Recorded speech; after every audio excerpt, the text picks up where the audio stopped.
Étape 1. La place des enchères. La place Tchatcha. C'est à ce lieu que la négociation et la vente des esclaves se faisaient au XVIIe siècle.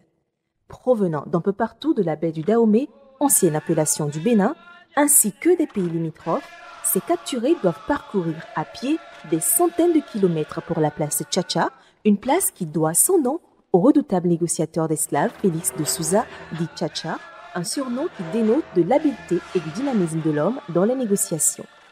Didier Renoudé est maître de conférence en histoire de l'art.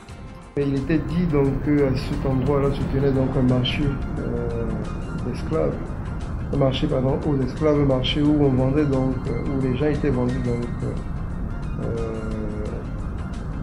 aux négriers notamment, ou à des marchands d'esclaves, donc où les populations donc les captifs étaient donc bradés, vendus sur cette place-là.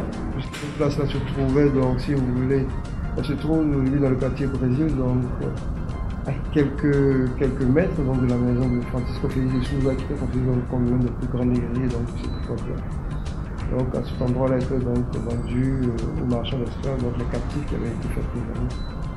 C'est donc à cette place que se faisait l'échange.